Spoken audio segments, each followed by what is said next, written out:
முதல்ல பார்த்தீங்கன்னா கடுமையான வறட்சி. அந்த வறட்சியில் விவசாயிகள் பாதிக்கப்பட்டாங்க, பொதுமக்கள் பாதிக்கப்பட்டாங்க. அதை சரி செஞ்சோம். பிறகு புயல், வெள்ளம், டெல்டா மாவட்டத்தையே கஜா புயல் புரட்டி போட்டுட்டு போயிட்டுது. அதோட தானே புயல், வர்தா புயல் என்று பல புயல்கள் 10 ஆண்டுல அதிமுக ஆட்சி சந்திச்சது. அதையெல்லாம் சரி செய்தோம் அதிமுக ஆட்சி.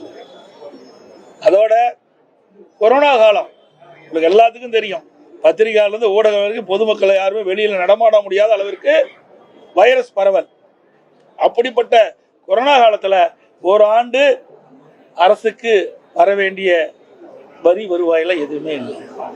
அப்ப கூட ஒரு சிறப்பான ஆட்சி கொடுத்தோம்.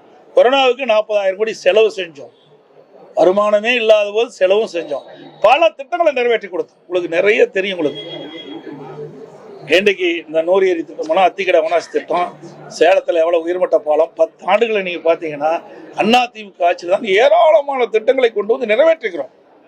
நல்ல சாலை வசதி, நல்ல பாலங்கள், நல்ல கல்லூரிகள், மருத்துவக் கல்லூரி, சட்டக்கல்லூரி, கலை மற்றும் அறிவியல் கல்லூரி, இப்படி நிறைய திறந்து நிறைய வளர்ச்சி பணிகளை மேற்கொண்டோம்.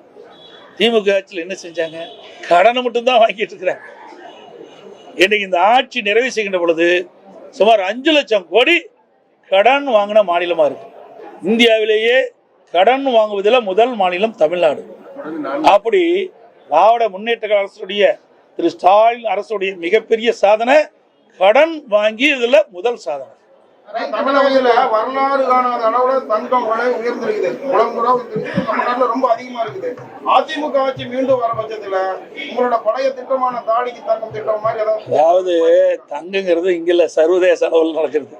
அதை நாம விலை நிர்ணயம் பண்றது இல்ல. திட்டம் அந்த காலகட்டத்தில் அதிமுக ஆட்சி கொடுக்கப்பட்ட வாக்கு அடிப்படையில் தாலிக்கு தங்கம் வழங்குகின்ற திட்டம் தொடரும் ஏற்கனவே தொழிலிட்டாச்சு. ரயில் கட்டணம் உயர்ந்துன்னு அறிவிச்சிருக்கிறாங்க.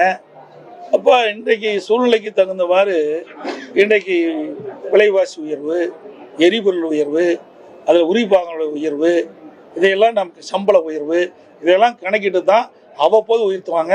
நம்முடைய சேலம் வரைக்கும் 5 ரூபா உயர்த்துறதுக்காக 2 பைசா உயர்த்துக்காக சொல்கிறாங்க. ஒரு கிலோமீட்டருக்கு 2 பைசா உயர்த்துக்கான்னு சொல்கிறாங்க. இதை கூட இப்போ அரசு, இந்த மத்திய அரசு பரிசீலிக்க வேண்டும் என்று கேட்டுக்கிறேன். இந்த ரயில்வே கட்டணத்தை கூட இது குறைப்பதற்குண்டான நடவடிக்கை அவர்கள் எடுக்க வேண்டும் என்று நான் இந்த நேரத்தில் தெரிவிக்கிறேன்.